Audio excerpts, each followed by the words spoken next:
नाज़रीन अस्सलाम वालेकुम वरहमतुल्लाहि वबरकातुहू। तमाम नाज़रीन का रहीमी उर्दू एकेडमी चैनल पर खैर मक़दम है। आज मैं मुखातब हूँ उर्दू पढ़ने वाले, उर्दू सीखने वाले और उर्दू से रग़बत रखने वाले तलबा व तालिबात से। अज़ीज़ तलबा व तालिबात, अगर आप जूनियर क्लास में उर्दू पढ़ते हैं तो ये वीडियो आपके लिए बहुत ही अहम है। तो आइए आज हम पढ़ते हैं उर्दू ग्रामर का पहला सबक। ग्रामर को उर्दू में क़वाइद कहते हैं और किसी भी ज़बान को सही पढ़ने और लिखने के लिए उसके क़वाइद का जानना, उसकी ग्रामर का जानना बहुत ही अहम और ज़रूरी है। जिस तरह अंग्रेज़ी ग्रामर की शुरुआत अल्फ़ाबेट से की जाती है, इसी तरह हम उर्दू ग्रामर का आगाज़ भी हुरूफ़ तहज्जी से करते हैं। पहले हम अपने टॉपिक क्लियर कर लेते हैं कि आज हम किस किस टॉपिक पे बात करेंगे।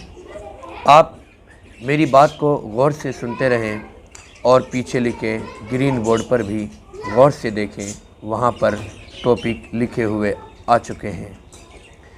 पहली लाइन में लिखा हुआ है नंबर 1 पर हुरूफ़ तहज्जी क्या हैं और हुरूफ़ तहज्जी कितने हैं। तीसरे नंबर पर मुफ़रद हर्फ किसे कहते हैं। चौथे नंबर पर मुरक्कब हुरूफ़ क्या हैं। पाँचवें नंबर पर लफ्ज़ किसे कहते हैं। छठे नंबर पर लफ्ज़ की कितनी किस्में होती हैं। सातवें नंबर पर कलमे से क्या मुराद है, यानी कलीमा किसे कहते हैं। ये हमारे टॉपिक हैं। अपने इन टॉपिक को जहन में रखते हैं और एक एक नंबर को आसानी से हल करते हैं। हम कभी भी अगर किसी भी सब्जेक्ट के पार्ट को पढ़ने से पहले उनके सवालात पढ़ लेते हैं और उन्हें अपने जहन में रखते हैं, तो पार्ट पढ़ते पढ़ते उनके जवाबात भी हमारे जहन में आते रहते हैं। सवालात पढ़ने से हमें ये फ़ायदा होता है, इसलिए पार्ट पढ़ने से पहले हमारे लिए ज़रूरी है कि हम उस पार्ट के सवालात पर एक नज़र डाल लें। तो आइए पहले सवाल का जवाब देखते हैं। हुरूफ़ तहज्जी क्या हैं। जिस तरह अंग्रेज़ी में अल्फ़ाबेट ABCD को कहा जाता है, इसी तरह उर्दू में हुरूफ़ तहज्जी अलिफ बा पा टा को कहा जाता है। ये हुरूफ़ तहज्जी हैं। याद रखें, उर्दू के हुरूफ़ तहज्जी अलिफ बा पा टा हैं। और हुरूफ़ तहज्जी कितने हैं, ये हमारा दूसरा सवाल है। हुरूफ़ तहज्जी 37 यानी 37 हैं। तीसरे नंबर पर हमसे पूछा जा रहा है कि मुफ़रद हुरूफ़ किसे कहते हैं।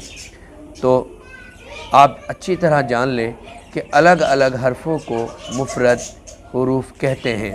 इसके बाद हमारा सवाल है कि मुरक्कब हुरूफ़ किसे कहते हैं। जवाब है मिले जुले हरफ़ों को मुरक्कब हुरूफ़ कहते हैं। आगे का सवाल है कि लफ्ज़ किसे कहते हैं। मुफ़रद हर्फ जब एक जगह जमा हो जाएं तो उन सारे मुफ़रद हरफ़ों से मिलकर एक लफ्ज़ बन जाता है और लफ्ज़ को कलिमा भी कहते हैं। लफ्ज़ की 2 किस्में होती हैं। नंबर 1 मौजू, नंबर 2 मुहम्मल। मौजू से वो कलिमा मुराद है जिसके कोई माना हो और मुहम्मल से वो कलिमा मुराद है जिसके कोई माना ना हो। आप एग्ज़ाम्पल अच्छी तरह से समझ लें। जैसे हम अपनी रोज़मर्रा की ज़िंदगी में अल्फाज़ों का इस्तेमाल करते हैं, उनमें कुछ मानादार होते हैं और कुछ बेमाना होते हैं। जो मानादार होते हैं उन्हें मौजू कहा जाता है और जो बेमाना होते हैं उन्हें मुहम्मल कहा जाता है। और उर्दू ग्रामर की किताबों में आपको कुछ इस तरह भी देखने को मिलेगा कि जो मानादार लफ्ज़ है उसे कलिमा कहते हैं और जो बेमाना है उसे मुहम्मल कहते हैं।